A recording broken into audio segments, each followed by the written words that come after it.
पूर्वक निवेदन करूंगा, आपसे हो सके तो पूरे कार्तिक के महीने में जमीन में सोना, एक बार भोजन करना और नित्य रोजाना दिया जलाना। आप देखना ये कार्तिक आपको क्या दे देगा। और एक एक सूत्र इसमें लिखने के लायक होगा, पर आप लिखेंगे नहीं, ये भी मुझे पता है। एक एक बात लिखने के लायक होगी। तुलसी कृष्ण तुलसी बंजुलेरवा सुरेश्वरी सर्वदा पूजितो विष्णु कृष्ण हरत नित्यसा। जो भगवान के ऊपर एक तुलसी का पत्ता रोज चढ़ाते हैं, भगवान नारायण उसके सभी कष्टों का हरण कर लेता है, उसके जीवन में किसी भी प्रकार का कष्ट नहीं रहने देता। जो तुलसी मंजरी रोज महादेव के ऊपर चढ़ाते हैं, भगवान कभी उनको रोगी नहीं होने देगा, उनके प्राणों के ऊपर कोई खतरा नहीं आने देगा। ये मेरे सामने एक ग्रंथ रखा है, इसका नाम है पद्म पुराण, और इसमें से मैं आपको कार्तिक महात्म्य सुना रहा हूँ, और बिना प्रमाण के मैं यहाँ से कोई भी बात नहीं करूँगा। ये आप सुनिए। महादेव के ऊपर तुलसी मंजरी पूरा कार्तिक महीना चढ़ाइए, और भगवान कृष्ण के ऊपर तुलसी का पत्र चढ़ाइए। सर्वदा पूजितो विष्णु कष्टम हरत नित्य सा। जो तुलसी भगवान को चढ़ाएगा, वर्णने के भगवान उसके सभी कष्टों का हरण कर लेंगे, उसके जीवन में किसी भी प्रकार की दिक्कत नहीं रहने देंगे, किसी भी प्रकार की परेशानी नहीं रहने देंगे। कार्तिक मास संप्राप्ते पूजनीयो महेश्वर। कार्तिक के महीने में जो महादेव को पूजेंगे, यावंत ऋतु पुष्पाणी दियानी माधव सचा। ऋतु जिस ऋतु में जो जो फूल हों, केला चढ़ाने का भारी महात्म्य है, क्योंकि एक ऐसा फल है केला जिसको कदली फल कहते हैं, जो हर ऋतु में ये मिलता है।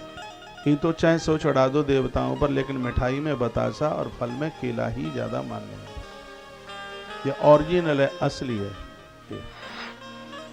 असली चीजें रही नहीं है। पेय में नारियल का पानी शुद्ध और तो कुछ है नहीं, बस यही है। अब इसमें भी पता नहीं लोग क्या, इसमें भी अपना दिमाग लगा लें, उसमें भी कर दें मिलावट, लेकिन अभी तक मिलावट नहीं है। एक नारियल पानी है, इसलिए मैं खूब पी लेता हूँ नारियल पानी, क्योंकि उसमें मिलावट नहीं है इसलिए। तो नारियल पानी, तो नारियल के जल से भी भगवान माधव को स्नान कराया जाता है।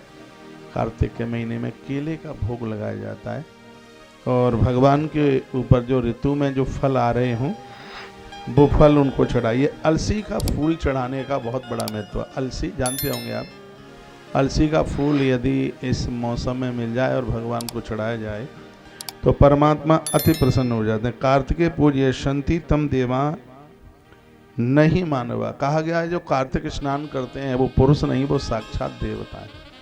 बताते हैं जो कार्तिक नहाते हैं, कार्तिक पूजन कर रहे हैं कार्तिक में भगवान का, ऐसे लोगों का दर्शन करने से प्रयागराज की यात्रा पूरी हो जाती है। क्या अद्भुत बात कही है। जो कार्तिक स्नान कर रहे हैं और ऐसे लोगों का दर्शन हो जाए, उनके दर्शन मात्र से त्रिवेणी नहाने का फल प्राप्त हो जाता है। इतनी बड़ी महिमा है। पूजते तु जगन्नाथ वैकुंठ पद्मव्यम प्राप्नोति पुरुषो नित्यम श्री विष्णु से प्रसादतः। जो कार्तिक स्नान करेगा, जिसने अपने जीवन में 12 बार कार्तिक नहा लिया, यानी 12 साल कार्तिक स्नान कर लिया है, पूजते तु जगन्नाथ, स्वयं भगवान जगन्नाथ उसकी पूजा करने को बैठ जाते हैं। वैकुंठ पद सभ्यम, भगवान उसे अपना वैकुंठ का पद दे देते हैं। उसे लेने के लिए गरुण लेकर, भगवान उसे लेने के लिए गरुण को लेकर के आते हैं धरती पर, जिसने कार्तिक स्नान किया है। अविवाहित कन्या है, कार्तिक स्नान करती है, उन्हें अच्छे से घर और अच्छे से वर की प्राप्ति होती है, ऐसा वर्णन किया गया है। तो पद्म पुराण में कार्तिक महात्म्य की जो चर्चा की गई है, और वही चैप्टर में आपके बीच में रख रहा हूँ। पूजते देव देवेशा वांछितम लभते ध्रुवम। कर्पूरजा, कपूर माचिस की तीली से जलाने पर जैसे समाप्त होता है, कार्तिक नहाने से पाप भी ऐसे ही समाप्त हो जाते हैं, अपराध नहीं रहते। यहाँ तक पुरुषोत्तम मास से भी बढ़कर के महिमा कार्तिक मास की है। इसलिए कार्तिक मास को दामोदर मास के नाम से जाना जाता है इसको।